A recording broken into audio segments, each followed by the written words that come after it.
You're listening to BQN. Assimilate the audio.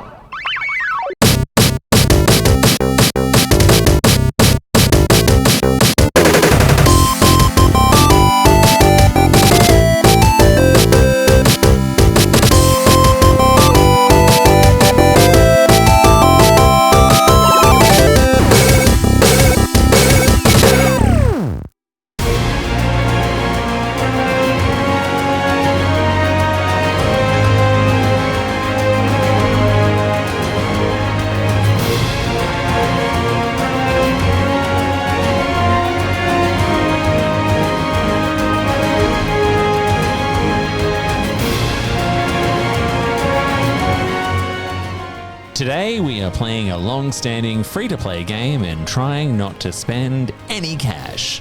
This is Free-to-Play.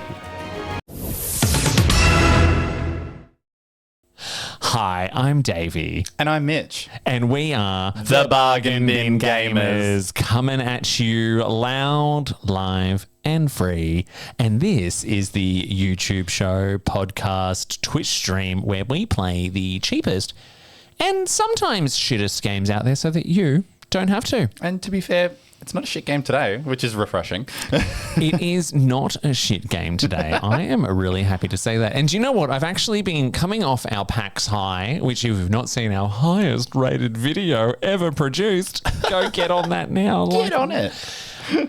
So yeah, we say that we're here to play like cheap and shit video games. But, you know, we've been playing games that are, they definitely don't cost a lot. But I think the shit part, especially coming off the back of our PAX extravaganza. Like, it was good. Okay, so I found that when we were at PAX and we went up to people and they're like, do you want to do an interview? And like, oh, where are you from? We're like, the Bargain Bin Gamer. And they're like, oh, great. You think we belong in a bargain bin? Fuck off. Yeah. It's a very like Aussie slang as well. A couple of the Kiwis were kind of like, what do you mean like bargain bin? Like I'm not a bargain bin. And to be fair, it does denote a certain level of quality. But I don't think that we have to sit in that mold. I think we can play good games too. Exactly. I fucking hope so. Yeah, and look, we've played an alright game today. I quite enjoyed the time with the game today. What have we been playing? We've been playing Genshin Impact. Genshin a little game. Impact. Don't know if you guys have heard of it. It's only a tiny little thing. No one's... Well, I hadn't fucking heard of it, but I'm... All right, Dad. But apparently everyone else has. Everyone has. So, you know, fuck my drag right. Do people still say that? No. Okay, sorry. There's 2 pints. Oh my God, they've gone to your head, babe. Look, apparently people are sick of hearing about how drunk we are when we do this show. Okay, well, we're not talking about it anymore. Exactly. No, I didn't have nothing to drink today. Anyway, yes. So if you do recall, about 2 episodes ago, we challenged each other to play a free-to-play game to see one. Okay, so not just a free-to-play game, but a long-standing free-to-play game that's quite popular. To see if we could crack into it. Yeah, just to see if, you know, it was worth the hype. Yeah, and this game has a lot of hype. I found that out. Yeah. The information gathering that I did, and I've heard about it for a long time. Mm-hmm. There's a massive culture around this game, and it's been around for 4 years. 4 years. We did look it up at Le Pub. Where we didn't drink, by the way. 28th of September 2020 was when it was first released. Yeah, and so 4 years of community, 4 years of updates. Like, it's got quite a following, like a cult following. Cult, it's pretty popular. So I guess it's less cult. To be going that long, I don't think. Yeah, I mean, look, there have been cults around that have lasted a lot longer, and shorter. Well, do you know what? I mean, you want to be in the cool cult if you're going to be in a cult. And it's definitely the pretty anime girl with swords and magic cult, which is what we're in. It is. There was a lot of tight G-bangers in this game. But for those, the uninitiated out there, so Genshin Impact, let me just read off my script, is an immersive action role-playing game crafted by MiHoYo, renowned for its captivating gameplay and detailed world building. Launched in 2020 for platforms such as Android, iOS, and the PlayStation 4 at the time. Also, it's on Windows. It's now on PlayStation 5, which is where we reviewed it. Yep. And there is an Xbox Series X/S S edition scheduled for November 2024. Oh, God, sucks to be an Xbox player. Just sitting in the back seat. It does. It does. It But does. they released on Windows. Anyway, sorry. Yeah, no. Well, so I have an Xbox as well in my bedroom, and so I thought I could, because it says it's got crossplay. I was like, oh, cool. I can just play in the bedroom when Anthony wants the television. But no, it's like coming soon, bitch. Yep. And I'm like, okay, cool, fair enough.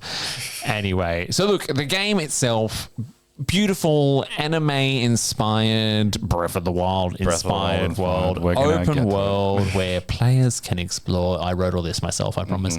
Lush landscapes, ancient ruins, and bustling cities. Its innovative combat system features dynamic, fast-paced action that incorporates elemental magic and allows for seamless character switching, providing a rich and engaging gameplay experience. Love it. Yeah. Sign me up. Exactly. Now, it's a free-to-play game, as we've already mentioned. Which was genuinely shocking to me. Genuinely shocking. This game is fucking huge. It's fucking huge and it's fucking pretty. It's really, really pretty. Yeah. And, it's... Okay, so...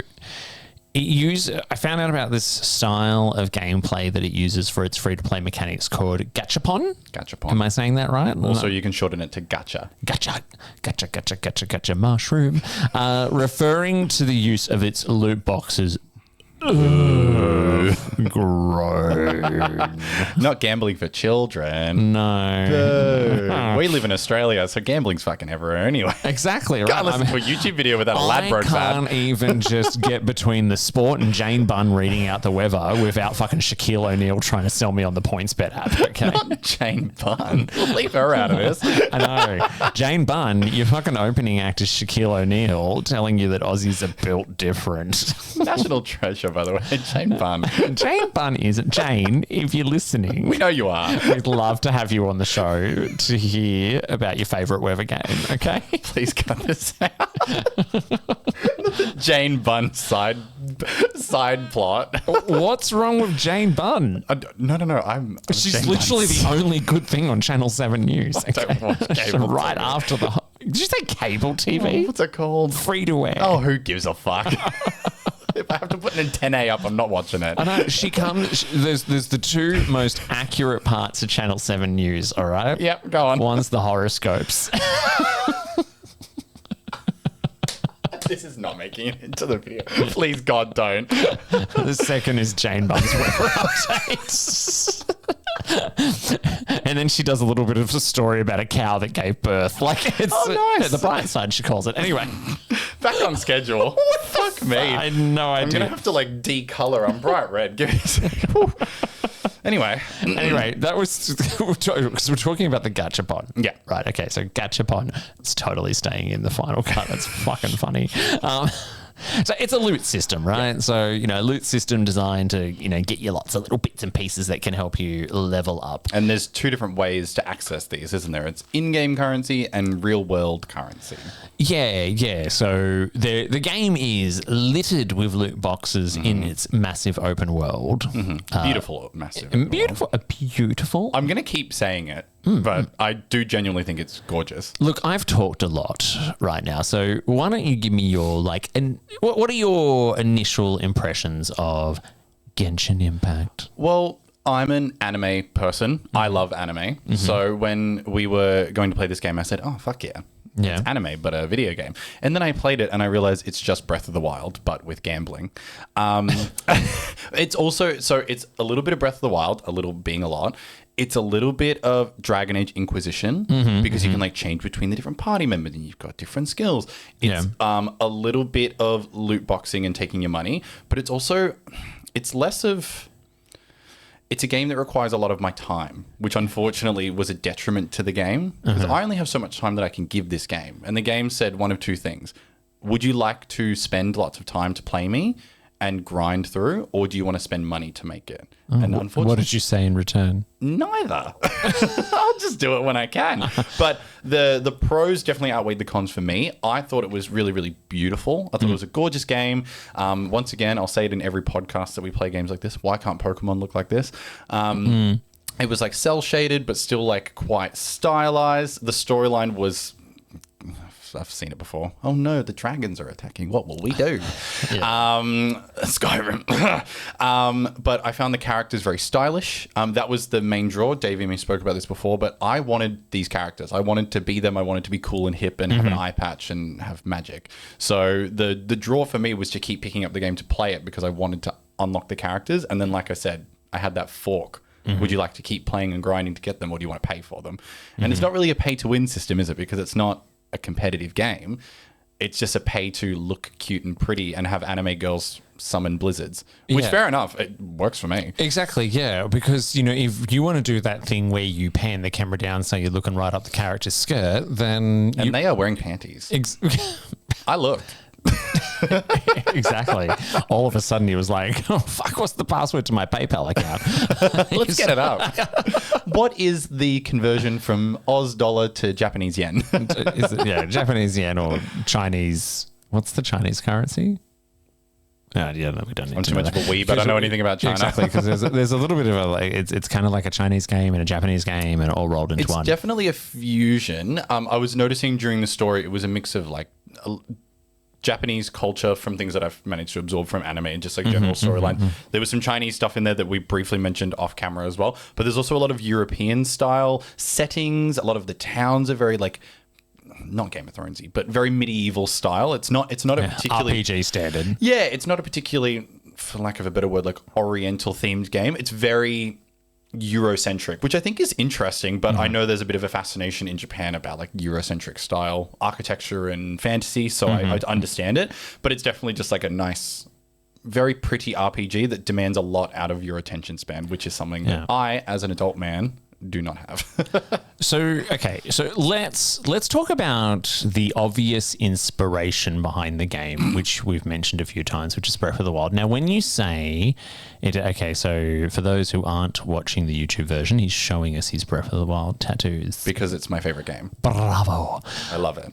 So when you say Breath of the Wild, what about this game is Breath of the Wild? Everything. So it's cell shaded, which Breath of the Wild is. It's not to the same extent, but it is cell shaded. The only difference is they have borders on things, so it makes it a little crisper, which I actually do think is a pretty good aesthetic choice. You can climb on things. You have stamina when you move. You swim and you use stamina. You pick up items. You can craft items. You get magic powers that you can use on a recharge. You go to temples and things like that. It's just Breath of the Wild. It's completely open world as well. There's no real level scaling and things like that. Well, the game scales with you, so you're not really ever going to walk into an area and it's like, oh my God, it's a boss that's super strong. It's just very Breath of the Wild coded, and I think it's to the detriment. Did you say Breath of the Wild coded? Yeah, it's coded. it's very Breath of the Wild coded. Yeah, but I think we'll get to make it gay soon. Don't you worry about that. Oh my God, that game's so gay. Anyway, the unfortunate reality of open world games is that there's something called before Breath of the Wild and after Breath of the Wild, and every game after Breath of the Wild is using that as a framework to one extent or another. So I don't think I've played an open world game post Breath of the Wild that doesn't have some Breath of the Wild in there, whether it be climbing, the crafting mechanic, or the visuals. This game has all of them though. It uses all of those pieces. I think successfully. I didn't hate it. Why try and improve on something that I think is already great? But it is a bit uninspired in that regard, at least in my opinion. I was like, oh, so we are just playing Breath of the Wild. The climbing mechanic even looks like Link doing the climbing. I was like, okay. So it's interesting, right? So, and gliding. I forgot about gliding. Yeah, there was gliding as well. But at least I get fabulous wings that I get to customize. It's not even just cell shading is used in a lot of games. And there have been a lot of mechanics from Breath of the Wild which have been reused in other titles. Everything about it just felt like Breath of the Wild. It was really Breath of the Wild. Even the music. Yeah, the music was very the enemies. Enemies, this vague goblins. Yeah. It's just the general look and feel of everything. Yeah. It has a little something in it that I like to call Breath of the Wild grass. Oh, yeah. The 2D grass that's blowing in the wind. Yeah. It's just if we want to have a really just open world game that takes your breath away. We're going to use this Breath of the Wild grass. This wavy grass. Yeah, Pokemon Arceus used it as well. It did. That was when I thought that Pokemon Arceus was going to be the Breath of the Wild of the Pokemon genre, and it was not. It was close, but it didn't exactly stick the landing. But it had Breath of the Wild grass. Yeah, I agree. Yeah, that's just what it looks like. But it's also like, and we mentioned this in our previous video about open world games, it's just that endless collectibles as well. Like Breath of the Wild has this issue where I'm just constantly picking stuff up because I can. Same with this game. There's just shit going into my inventory. I'm like, I don't need any of this. Yeah. But it's just littered throughout the game and I'm going to collect it. And then when am I going to use it? Oh, I guess I'll cook something with it. But like, that's kind of the whole purpose of it. And even then, like, oh, okay, it's good for health. Thanks. Like, yeah, it's such an interesting thing because this game's been out since 2020, so there's a lot of articles online about its comparisons to Breath of the Wild. yeah, we're not the first to say this. Exactly, yeah. And it's whether you feel pissed off about that or not, that's entirely up to you. Yeah. I think where the difference comes in is the fact that this is a very, sort of Japanese, Chinese kind of focused free-to-play game as a service where, yes, there's a lot about how it looks and plays and feels that is 100% inspired by Breath of the Wild. Yeah. But then as a free-to-play game, it does... That is the big difference in the way that it kind of plays and the kind of different... The way you've got like all the elemental things that was good play as into well. it. Yeah, but I think you've touched on something that we're probably going to mention a lot more, but that is why it kind of gets away with its good graces in that regard, because this is a free game. I could not believe that this was a free game. I know technically it isn't, because like the game incentivizes you to spend money, and which is fair enough. Like if that's the gaming model that they want to run with, that's their choice. But I was completely and utterly shocked by how crisp and well designed the game is for free. Yeah. I can just download this game and play it anytime I want. What? Yeah, the sheer volume of content in it for free is mind-blowing. And as a Pokemon fan, I play AAA games that are released and they need to patch them, and they're still shitter than this. Yeah. So I was like, I was shocked. So let's jump into the story quickly, right? So, we've mentioned that it's a huge game where there's Archons. The Archons are in charge, and there are certain people who have these elemental visions. You play as the Traveler. So either a male or female Traveler. Yeah, my sibling got cubed. Did you play boy Traveler or girl Traveler? I was boy Traveler, but I was a very feminine boy, so I was vibing. He was very cute, like very anime girl boy, very gender non-conforming. I had a fabulous ponytail. Okay. I was like, all right, go on. Did you play as a boy or a girl? No, I played as the girl one, Yeah, actually, nice. because I knew you played the guy. So He was just such a mega twink. I was like, go on. Yeah. Well, so you're on a mission so you get separated at the beginning and you can choose to play one or the other. And then you meet your buddy Paimon. Oh my God. Fuck off. I could do a whole episode on Paimon, I think. Seriously. I would rather listen to an ASMR of someone filing back their own foreskin with a cheese grater. Oh my God. Than have to listen to Paimon fucking talk about how she loves fisherman's toast ever again. Can I say though, I said this to Davey offline as well. Paimon really did great on me when I started. I was like, shut the fuck up. Like, I don't need you. It's very, what's her name? Navi from... Yes, yeah. Listen. But worse, because she speaks in third person, which is super aggravating. Yeah. But she went full circle and she kind of became kind of adorable to me and I kind of started to like her. So I understand the appeal. It's definitely that classic anime thing, which anyone who's listening who watches or reads manga understands, which is like the cute girl side character that's always there. They're always there and they have like mystical power. And I obviously I didn't get that far in the game, but I did have a hunch that Paimon is kind of like a very important character.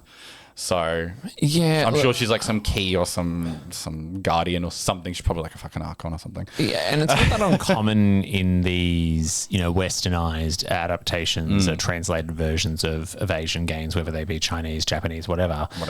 The voice acting can often be a little shrill. Yeah, was a little to take. That was the only other issue that I had. I thought the characterization of Paimon was kind of adorable. I was like, oh yeah, cute. It's kind of like that Navi, that little fairy imp. It's very Impa from Twilight Princess, like your little companion.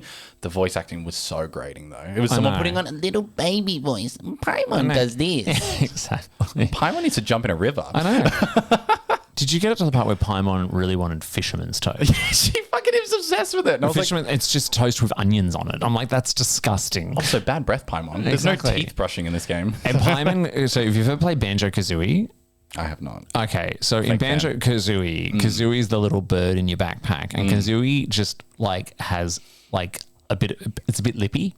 Like mouths off to everyone you meet. Paimon was a bit like that. Paimon's just like going, "You're a fucking loser." Paimon thinks that you should jump in a fucking ditch. This is why I kind of equated Paimon to Impa from Twilight Princess, because Impa's kind of like that as well, where she's kind of like, these guys are fucking idiots. Like, we should not trust them, because she's supposed to be kind of like mischievous. Paimon became a little imp-like to me, which I kind of liked, because I thought it was just going to be a one-note character, but she wasn't. She had like sass, but she was also like very curious about everything, and she was constantly eating, which I thought was quite a cute quirk. But that's a classic like anime little girl quirk. Look, no, I do like that. You know, look, I love me food myself, right? Paimon, I'm right there with you. But onions on toast, yeah, it's a bit dull. Onions on toast. Yeah. Anyway, so you know, look, the game starts with you know, you kind of go through the land, learn the basic mechanics, and you meet the Knights of Favonius, and they were so fierce. Exactly, and so you wind up with you meet. So the amount of characters that you can collect, right? So you can have a team of 4 interchangeable characters,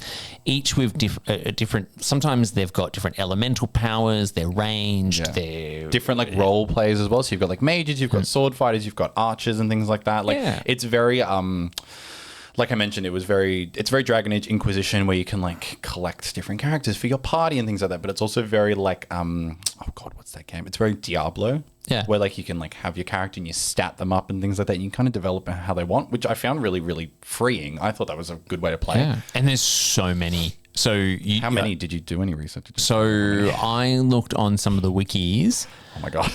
I went on the wiki and I was so bombarded by so much information. But there is a lot. Like I reckon there's like in the hundreds, because in the loot boxes you can get characters and all that kind of stuff. Which is the level of depth there I think is really, really quite impressive. And what I liked as well is that, and the game didn't do a good job of telling me this. I kind of figured it out by myself. So the way you can level the characters up, and then you can level up their weapons or the different bits of like there's other different power-ups you can kind of get. Some of them are walled off because until you reach a certain adventure level, which is kind of your overarching level. Which was our issue, but yeah. Yeah, which blocks off missions and all that kind of shit. But, you know, it was impressive just how customizable each character was. Yeah, that's what I really loved about it, because I set my sights on, I forgot his name, fake fan alert. The Knights of Flavonius, the guy with the eye patch. Yeah, was he like the ice guy? He's the ice guy. Yeah. I inevitably got him, but it was only very recently. Ice guy. I got the ice guy. Any massive fans of him, I'm so sorry in the comments. But I like immediately was like, I really want to get that character, and I looked up how to get them. And I inevitably did, but it was so much grinding just to get there. And I did attempt a loot box or 2, but I got nothing good. And how far did you get again? I got to level 12. Okay. So not that far, unfortunately. Yeah, I got to level 20, which was... That's pretty good. I did a lot of that during my fun employment period between jobs, which you needed to, right? Because here's where things started to get... So, I got as far in the story as freeing Dvalin, the bear. Did you meet the bear? No, I didn't. It turned out to be a god. Spoiler. And I just don't understand its significance because I was skipping through. And that was an issue that I got with the conversating. I was just like conversating. I was not... It's the first time he's called out one of his own weird big words. Conversating. It's not a word, that's why. But through the conversations, I was finding them a little monotonous and tiring, so I was skipping through a lot, and then I realized I missed some of the story, and I was like, oh, please. Yeah, and sidebar, okay, so a lot of the missions were like, go here, talk to this person, then come back and talk to me, then go there and talk. Oh, that was something that I was going to talk about, is the game was very like pad heavy. Yeah. I understand it's a free game, so I'm not really going to gripe on about it. If it was a AAA game and it was like that, I would be panning it. But it was very like, go here, talk to this person, come back, talk to this person again, we'll give you an item, deliver it to this dungeon, and then you can battle someone and then come back and we'll give you a reward. And I was like, yeah, I get that's the point of the game, but like, did I need to be running around this fucking map talking to people? I don't think I did. Just tell me where to go. It does something that a lot of free-to-play games does, and it gives you this initial rush of progression. Yeah, I felt that. Where you're like, oh, this is amazing. Like, there's so much cool Fly free around. I stuff to do. smacked the shit out of that dragon at the start of the game. There was some shit smacking. And you're having a good time, but then it slows down. That's why I didn't quite get as far as you, because I really felt the dip. And unlike, what the fuck was the Carnage game? That was a game I could play on the Switch. This game I had to boot up the PlayStation 4, so it was a little bit more limited. I couldn't play it while traveling places and things like that. So I had to dedicate time. And, I'm 27 now. I'm not some spring chicken that can just fuck about all day. So I only really had a couple hours every day to play it. And when the game was padding out, I was finding that I was not making as much progress as I wanted. Yes. And that was quite disheartening. Yes, and so there's a great story. In fact, there's a lot. Apparently, storylines have just been added over the years, but missions are blocked off by your overarching adventure level. And it becomes a slog. Yeah, because I had to level up to get to this next level, and I got halfway there, and I was like, okay, I just can't. No, and I then can't kill the same 5 enemies again. And it's that classic like endorphin rush, because when you get to the right adventure level to get the next lot of story stuff, you're like, oh, this is really cool. It's really interesting again. And then all of a sudden you're another 5 levels away. Yeah. Like, so I tried to play a little bit of it again last night before recording. I think the next lot of story was at adventure level 23, and it was just progressing. Even like the side missions and running around doing little odds and ends and loot boxes and all that. Like it just dragged. And this is where it comes to what the game wants us to spend money on. Yeah, exactly. I wouldn't call it insidious. It's obviously by design, but the game itself, like you mentioned, it has that immediate rush. It's so cool. Oh my god, I battle that dragon, I meet the knights, and I get this cool roster of characters that I want to meet. I get the ability to fly around, which helps. Like, you get to meet brand new characters, you get all these new abilities, and then it snails paces, and it's like, well, you could skip past this if you want to spend money. Do you want to spend money on the game and we'll get you there? And I did not. I said, no, I'm not doing that. This is not a tax write-off. I'm not getting this money back ever, so no. That's obviously where the game is getting its funding from. Like, getting to that next level, being able to progress through the story, which, like I mentioned, kind of sucks. But it is a free game, so I'm not going to whinge. But it's definitely a bit upsetting when you are playing the game and then you're being gatekept from playing the game. I was like, okay. Yeah. I thought that was the whole point of the game, but that's all right. And it was fun to kind of go around and explore to try and level up. But it is, And look, and like Breath of the Wild, like the map is enormous. So big. And you can be like, there's so much of it I have not even unlocked. And I reckon I sunk a good 30 plus hours into the playtime for the review today.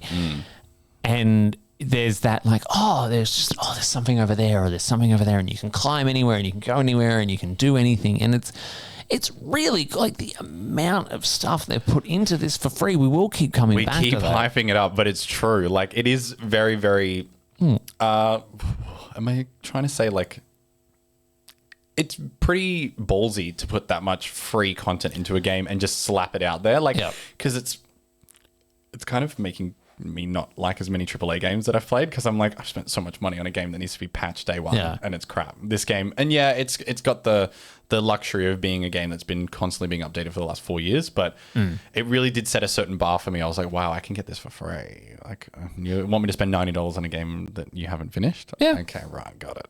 And it falls into the game as a service model, which is, we'll keep updating it if you maybe keep spending some of that moolah.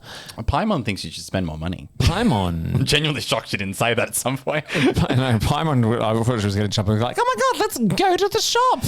Like, Paimon wants the 3 digits on the back of your credit card. Paimon wants to know your mother's maiden name. No. Okay, so serious question for you though. If you are getting so much value for free out of one of these games, does it stand to reason that maybe you should cough up a little cash for all that? Really good point, and I did think about that. It's very much it's like those restaurants where they don't charge you anything and you just pay for what you think it's worth. Yeah. This game, if I had more time, which I probably will, I enjoyed it enough to keep playing it. It's just a bit of a grind. When I'm in a slightly better financial position and not going on holiday at the end of the year, I don't mind He's putting going in New Zealand. Yeah, watch out. Whatever whatever they say in New Zealand. Kia ora, mate. Kia ora. Kia ora. The game itself, I wouldn't mind putting a little bit of money into it, especially if I really like a character. Like, if it's only a couple bucks and I get to play as a cool character, I don't think I'd mind. But for the review, in order to get through the story, I didn't want to give it money to play the story. I felt kind of repelled by that. I was maybe that's just me being greedy, but I was like, I don't want to have to pay to play through the story. If it's a free game, it's a free game. But it's a good point where, based on the level of quality that I've got from the game already, it probably does deserve some cash. Yeah. And so I found through playing this, so I did some posts on the Bargain Bin Gamer Instagram when I was playing it, and I had all of these people messaging me who love it. Yeah, it's got a massive community, I've noticed. Huge community, and people were like, yeah, no, oh my God, I've lost hours and hours and hours of my life to this game. Yeah, and I can see how you did it. We talked about this before going live when we were having a bit of a yap, and it did come out during sort of the 2020, if you were in Melbourne, we were probably still in lockdown at that point. I was playing a lot of games during that time. Yeah. I might have sunk some money into it at that point. And I have done with free-to-play games before in the past. I have too, though. Like, it's not a me not wanting to. It's just, I think I was just given a good taste and I didn't want to have to cough it up. Yeah, it's just sort of like, well, how much is enough? Yeah. Right? So recently on the Twitch stream, I was playing a Star Trek game, Star Trek Fleet Command. Mm-hmm. Someone joined the stream who told me that he had spent in the order of $15,000 US on 30 Australian K. Yeah. Okay, so Star Trek Fleet Command was a game that really you needed to pay if you wanted to get anywhere, right? God, I'm so gagged by this. That's a fucking deposit on a house. That is insane. Oh my God. Right? Because these games do prey on that gambling endorphin rush little addict of like, oh, speaking of, oh, you've won, you've got this, oh. The level up aura going on, yeah. Yeah, and look, I don't think Genshin Impact was quite as insidious. I mean, it's still a free-to-play game which is there to hook you in for the long term so that you will spend money over a longer period of time, right? It's a slow burn. Exactly, right? Yeah. And a lot of game developers who are releasing AAA games at a retail price, they're always looking how to monetize these games long term with DLC, and that's what the game as a service model is about. It is we will continue to support and add content to this game if you continue to pay for it. If you continue to, pay in little bits and pieces, and in some cases, people will probably wind up spending a lot more on it, $15,000 US dollars on, anyway. One last thing so there were, and I was very disappointed that both of us did not get to this point in the game, but at level 16, you unlock co-op. Yeah, we didn't get there. Sorry, everyone. Which would have been so much more fun. Yeah. Like, for the fact that we run a gaming podcast together, we very rarely play games together. I know. Hopefully we're going to change that in the future. That's right. Look out, our boyfriends, because... well, you get less time with us now. You get less time with us now. Look, at the end of the day, I would definitely say it's interesting coming into this years on down the track. Yeah, I definitely felt like a boomer coming into this game. Yeah, you always feel out like you've missed out a little bit on the hype train, but it's still out there. It's on many, many platforms. Oh, and I was going to say as well, so I did download it on this telephone that is in my hands. Wow. It looks amazing. Is it really good? I feel like it's definitely a very mobile-esque game. Like I've seen a lot of those. You've got to do those virtual control shit, which is annoying. I mean, unless you've got like one of the controllers for your like the Pro add-on. Yeah, yeah. But it looked so good. Yeah, it's surprising what they can do on a mobile phone these days. Incredible. Well, there you go. I could play it on the way to work. I don't know what I was whinging about. Exactly. Fuck the PlayStation 5. Yeah. Put it on my little iPhone. Is it on iPhone? Yes. Okay, yeah, cool. Yeah. And I think on that thing you got in your hands there. iPad. iPad. My iPad. Exactly. Make it gay. Oh, Make it gay, make it gay. Stick something up your ass and make it gay. Woo!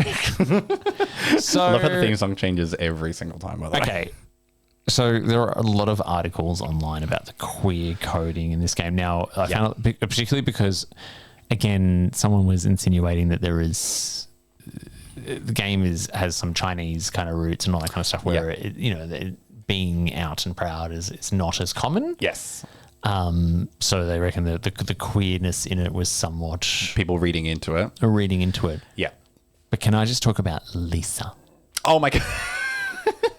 Lisa, I knew you'd like Lisa. Lisa, the electric magician. So I got further than you did, right? Yeah. Now, not only is Lisa a psycho, Because that's what I know her as. I know her as crazy, but you tell me how far you got. Is she like there's a closet mission. lesbian? There's a mission where you have to go and get library books back that haven't been returned. And This fucking game. Lisa brutalizes and murders someone who did not return their library book. But along the way, she's all like flirting with you and calling you cutie. So I think Lisa has some bisexual vibes. I think so, yeah. Because I imagine she'd still flirt with me as the male character. Yeah, but I also think she was a sexual predator. Yeah, I don't know how old our character is supposed to be. They're vaguely teenager, vaguely in their 20s. Yeah. So like, Lisa was probably like the most like sort of like overtly kind of queer coded character that I came along, especially just in that one particular mission. Yeah. And serious, like, oh my God, sociopath. I've been watching a lot of true crime lately, and I just think that she'd be really good friends with the Menendez brothers. Not for the incest reasons, though, yeah? Well, that was made up by Ryan Murphy. Yeah, because he's a sex pest. He is. He's Lisa. He's a sexual predator himself.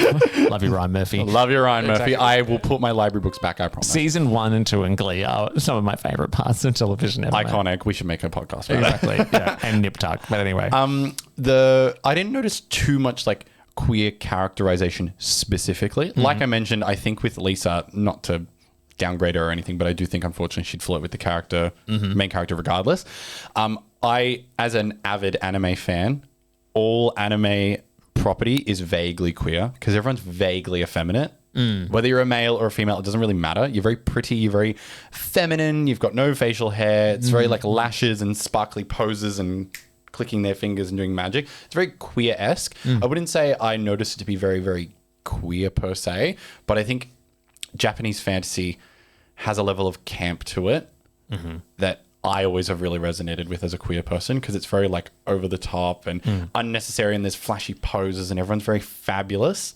Everyone was very fabulous when I played. My character was fabulous. My ice wizard was fabulous. The lady with the bow and fire, she was fabulous. Very sexualized at the same time. Well, that's the other thing is that, not to me this Japan know-it-all or anything, they have a very different code of conduct to us. They don't do a lot of violence, not a lot of gore, but sexualization, they don't care. Whereas in more Western countries, violence, who cares? Blow up a bus, who gives a fuck? Yeah. But if you see boobs, it's over. So it's a very different style of game than what we're used to because it's very like tits bouncing everywhere. Female characters are always very jiggly. scantily clad. So we did this. If anyone's watching the YouTube, this was how. There's something that you have in anime called jiggle physics, which I noticed that the girls all have. In the Dead or Alive games. It's like in the Dead or Alive games, exactly like that. But I did notice in this game there was a bit more jiggle physics than I thought was going to be in there. Like there's a lot of like posing, and as they pose, everything kind of ripples a little bit more than I think it would. Which I don't know if that's particularly queer because I think it's very like for the straight male gaze, not gays as in G-A-Y-S. Yeah, you did this joke last episode. Oh, I did? Yeah. Oh, well, subscribe. But I think that in itself, I found particularly like queer coded because it's very like playing as female characters and like them dressing up in fabulous little outfits and doing poses. I was like, this is drag. We're all doing a bit of drag here, aren't we? Like, let's be real. Yeah. But I didn't meet any queer characters, unfortunately. Is it a hidden gem? Yeah, I think so. I think if you have the time to dedicate to it, it will be a hidden gem. I think if you only have an hour a day to pick it up, maybe not, because it won't really be able to wrap you in its majesty and its storytelling prowess. But I think if you are looking for a long-form game that you want to sink time into that isn't going to force you to pay for it, I'm sure inevitably down the track it probably will become that point where it's just so out of the time scope that you can put into it every day that you'd have to If pay you've for got it. the time to waste, you don't have to pay. But it's not even wasting time. Yes, it is wasting time because you're technically doing nothing. But I think it's a fun game. It's got great characters. It's got great art style. It is standing on the back of giants in the terms of Breath of the Wild, where it is really, really referencing the success from that game. But like Davey said, I think if you have time to spend on it, I think it's definitely a hidden gem. Yeah. It's definitely one of the best free play games I've ever played in my whole life. Yeah, So, and like I said, I don't know if I'd say it's a hidden gem. It seems like plenty of people know about it. it's a well-defined gem. Yeah, very popular, and I think still quite worth playing today if you're so inclined to this kind of experience. Exactly. It's fun. Hey, guess what? What? It's the bargain watch list. Bargain watch list. It's a watch list For bargain games. We need a jingle. Please help if you are a song person. Please. Okay, so this week I have gone for okay, so FYI, I just want to call out Google the Melbourne Queer Gaming Festival. Yes. They've just had their shortlist of locally developed indie games, which are by queer developers and queer developers with queer representations and things like that. So good. So We're many going good to games. be eating these games up. I'm so. going to just like eat them for breakfast. But I've done a little bit of a troll, a little bit of a search, a little bit of a harvest of some of the good bargains that are out there. First of all, I want to talk about a game on the Switch called Old Man's Tale, which is currently $1.50. I just played this over the weekend. Yep. Took me like 2-3 hours. One of those games that's just a little bit of an experience. Beautiful, hand-drawn, hand-painted graphics. Beautiful. With little puzzles to figure out. Very melancholic, as a lot of these kind of journey games are. I was going to say, is it very Journey-esque? Yeah, different, but not, in a 2D kind of way. But look, if you like these kind of little like miniature, you can sit down and play for a few hours and then you're done. It's $1.50 at the moment. And I used my Nintendo points to pay for it, so I didn't pay for anything, which is great. Second one. So there's a couple of oldies on the list today, which I think are still worth playing today. So Sleeping Dogs. You ever played Sleeping Dogs?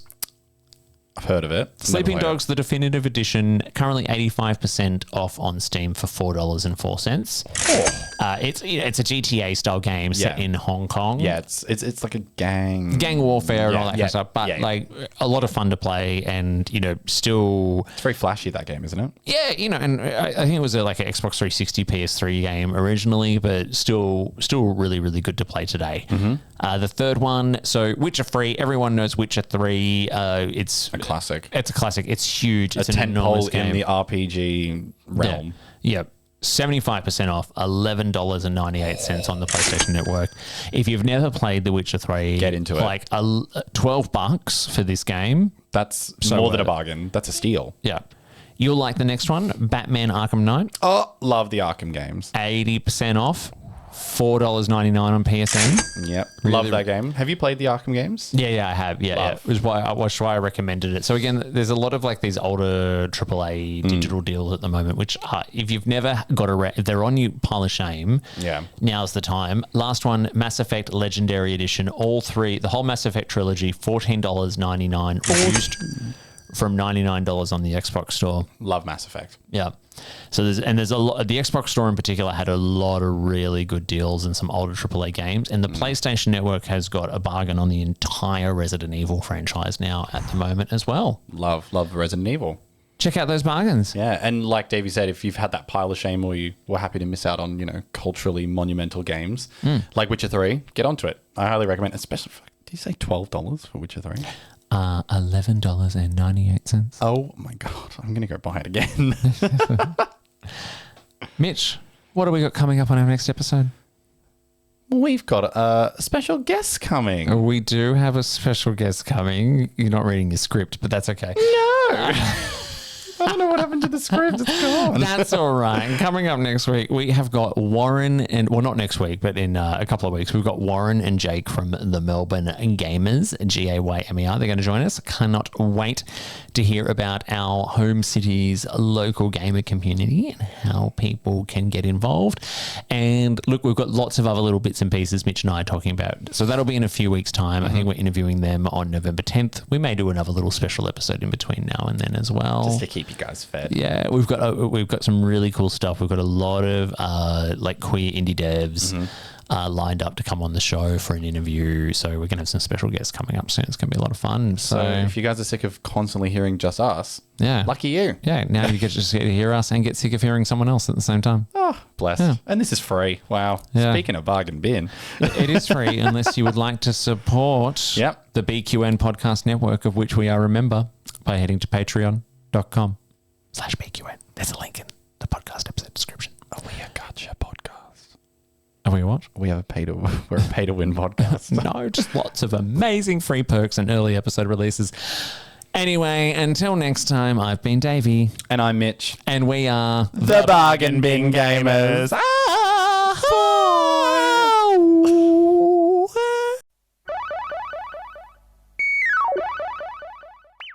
If you enjoyed this episode, make sure you give it a big thumbs up on YouTube or follow the podcast wherever you get your podcast from and leave us a 5-star review.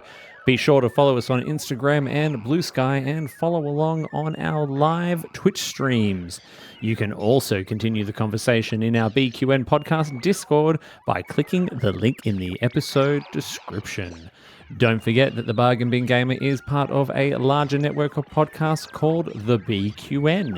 You can support this and other BQN programs by becoming a patron over at patreon.com/BQN. We'd love to hear your feedback on the episode. Leave us a comment on YouTube or send us an email to bargainbingamer, Gaymer, @gmail.com. Until next time, au revoir.